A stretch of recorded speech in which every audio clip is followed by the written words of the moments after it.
Assalamualaikum warahmatullahi wabarakatuh. Kepada siapa dulu nak diarahkan? Khusus kepada Buya ya. Supaya arah nih. Kepada beliau nih harus jelas. Mumpung ada beliau nya. Baik, silakan. Baik, assalamualaikum warahmatullahi wabarakatuh. Assalamualaikum. Maaf Buya, saya hamba Allah ingin bertanya kepada Buya. Saya membaca koran yang isinya tentang seragam batik moderasi beragama. Disebutkan dalam koran itu peraturan dari Kemenak RI bahwa pakaian dinas Kementerian Agama salah satunya adalah batik moderasi beragama, yaitu batik yang ada gambar simbol tempat ibadah 5 agama. Bagaimana hukumnya Buya jika pegawai Islam menggunakan batik yang ada simbol tempat ibadah agama lain? Bagaimana juga jika di bawah sholat? Mohon penjelasannya Buya. Terima kasih. Wassalamualaikum warahmatullahi wabarakatuh. Waalaikumsalam warahmatullahi wabarakatuh. Mohon izin, bismillah. Terlepas dari siapa yang mencetuskan dan siapa yang memprakarsai ya, kami akan beri rambu-rambu dalam beragama. Agama itu kuat. Harus kita pegang. Artinya kita harus punya prinsip di dalam beragama. Ini kami sampaikan kepada saudara-saudara dari kaum Kristiani, Buddhis dan yang lainnya. Agama itu ada prinsip. Kalau orang tidak punya prinsip, tidak beragama. Nah, khususnya kita sebagai kaum muslimin harus yakin betul agama kita agama yang memperhatikan agama lain. Agama yang tolerir lah. Biarpun kalimat toleransi kan sering kami sampaikan tidak perlu dalam Islam, yang ada kewajiban. Kami ingatkan toleransi dalam Islam nggak berlaku. Yang ada adalah kewajiban. Contoh tetangga kita yang Nasrani sakit, bukan toleransi kita ngobati beliau. Kita wajib hak jiron, hak bertetangga, hak bersaudara. Nah, kita harus yakin bahwa agama kita punya prinsip. Dan kita pegangi. Dan agama kita tuh luas. Agama kita tidak merendahkan yang lain, tidak menjatuhkan, tidak ngajari permusuhan. Itu harus kita yakini. Nah, setelah kita yakin, nggak perlu dong kita takut agama kita dibilang tidak tolerir, nggak perlu. Nggak perlu. Anda pakai kopiah putih, kopiah hitam, yakin muslim, nggak perlu Anda bingung. Nanti saya dibilang saya ekstrim, saya nggak perlu. Seperti saya sampaikan, Anda kaum Kristiani, Anda sah-sah saja Anda pakai kalung, Anda menggunakan salib, Anda Kristiani, punya prinsip. Nggak perlu Anda takut, nah saya seorang Nasrani harus kadang-kadang pakai kopiah putih deh, biar dianggap tolerir. Nggak perlu seperti itu. Anda punya prinsip dong. Anda seorang Kristiani, Anda dengan ciri kekristenan Anda dong, kan begitu. Anda seorang Buddhis, Anda dengan kebudahan Anda. Oke, saya seorang Muslim juga demikian. Itulah orang beragama itu punya prinsip. Jadi di saat saya dengan ciri keislaman saya, bukan berarti saya mengajak orang Nasrani loh ya. Sama seorang Nasrani dengan ciri kenasroniannya, bukan berarti bermusuhan dengan kita. Dan saya harus punya prinsip. Kami seorang Muslim, saudara kami kaum Kristiani yang dengar suara ini, kami seorang Buddhis, Hindu dan yang lain. Saya seorang Muslim. Saya dengan prinsip saya, dengan atribut-atribut yang dinisbatkan kepada Islam. Islam dinasihkan dengan sarung, dengan kopiah. Biarpun orang di luar Islam juga ada pakai sarung, kopiah dan sebagainya. Saya punya prinsip.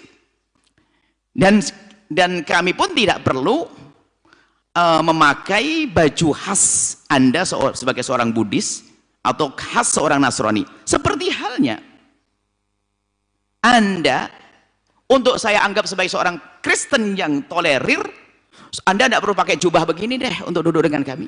Cukup Anda dengan baju Anda. Nah sekarang ini jangan sampai kita ini menjadi orang nggak punya prinsip, tidak pendirian, sehingga nggak tahu ini Nasrani, ini Hindu atau Buddha. Kita masih ingat dulu, kalau kita masih di SD, ingat waktu Anda upacara, mengheningkan cipta. Ada suara, berdoa sesuai dengan keyakinan masing-masing. Nggak pernah ada doa bersama. Itu cerdas banget orang dulu. Kan begitu, Ustaz? Doa dengan keyakinan masing-masing. Memang benar begitu. Anda seorang Nasrani tidak akan rela jika saya berdoa begini, Anda suruh ngamini. Anda tidak percaya dengan Tuhan saya kok. Maka saya pun tidak boleh maksa Anda mengamini doa saya. Maka paling tepat adalah doa dengan keyakinan masing-masing. Tapi mulai ada pergerakan doa bersama. Itu waktu mengajak doa bersama, doa bareng-bareng itu orang di luar Islam pun juga belum tentu mau mengamini doanya orang Muslim. Orang Hindu belum tentu mengamini. Ini Sebetulnya ini kita pengen, apa sih yang kita inginkan negeri ini? Kembali kepada masa keindahan Islam. Dan sekarang sebenarnya nggak ada masalah sih sebetulnya. Bahwasanya semuanya berjalan dengan wajar. Orang Nasrani dengan Nasraninya, Buddha dengan Buddhanya, Hindu dengan Buddhanya. Tanpa harus tanpa harus mohon maaf ya, kami kurang mendukung tentang adanya doa bersama. Akan tapi kalau makan bersama oke lah, tuker-menukar nasi bungkus oke, makan bersama ya. Ngasih duit bersama oke lah, tapi kalau urusan ibadah kita berat. Saya tidak akan maksa Anda yang saudara kami kaum Kristiani, waktu saya berdoa ya Allah jaga negeri ini, saya tidak nyuruh Anda bilang amin, Anda tidak percaya dengan Tuhan saya kok. Tuhan saya kan beda dengan Anda, begitu loh akidahnya. Justru yang menghargai Anda itu, Anda jangan ikut amin. Ini tolerir yang luar biasa. Saya berdoa Anda harus orang Hindu jangan ikut amin, karena Tuhan Anda beda dengan keyakinan saya. Kalau saya maksa amin dong, mana gak amin? Anda tolerir? Saya ya tolerir dong. Nah, yang pertama dalam beragama punya prinsip. Yang kedua, kalau kita ingin mengerjakan sesuatu, lakukan yang sekiranya akan aman daripada konflik, perbincangan. Ini Anda cerdas. Dalam hal apa saja, kalau Anda ingin mengeluarkan statement atau apa saja, biarpun kita namanya manusia tentu dengan keterbatasan kita pengen menjaga, kadang masih kepleset, tapi kita harus bisa menjaga apalagi kita di Indonesia dengan agama macam-macam, banyak agama. Kalau saya sebagai seorang apa saja deh, anggap saja presiden deh atau apa saja, gubernur, bupati, kalau saya ingin mencetuskan apapun, sekiranya jangan sampai ada kegelisahan di antara suku, atau misalnya gara-gara saya orang Jawa lalu saya katakan bahwasanya seragam kantornya harus pakai belangkon seperti saya semuanya. Duh, saya maksa dong. Yang bukan Jawa masih gerah gelisah. Cuman kalau suka-suka oke, bukan diwajibkan. Kalau misalnya apa ada batik umum, batik gambar bunga, gambar ini umum, tidak ada masalah. Batik sifatnya umum. Cuma, nah ini loh kita harus. Di saat harus warna, ada apa tadi? Tempat ibadah ya? Tempat ibadah. Kita tidak bicara tentang orang Islam saja lah ya. Apakah orang Nasrani juga rela membawa baju batiknya yang bergambar masjid ke gerejanya? Apakah orang Hindu juga rela nanti? Loh, kalau kita ternyata bikin banyak pertanyaan, ya seharusnya jangan dong. Ya kan? Tapi kalau gambarnya bunga, gambarnya pohon kelapa, ya kelapa milik siapa saja. Masuk gereja juga nggak ada masalah, masuk masjid nggak ada masalah. Masuk ini kan gitu. Tapi di saat sudah mulai ada tempat-tempat ibadah, ini akan jadi kegelisahan. Mungkin seorang Buddhis yang berpegang dengan agamanya tidak nyaman kalau ternyata harus membawa gambar masjid atau gambar gereja tempat ibadahnya, atau seorang Nasrani yang berpegang. Ukuran kita orang berpegang agama dong, bukan orang nggak berpegang. Yang nggak berpegang agama mah bebas apa saja, nggak pakai baju juga ada. Sama seorang Muslim yang berpegang mungkin juga tidak nyaman. Bagaimana aku Allahu Akbar, aku melihat seperti itu.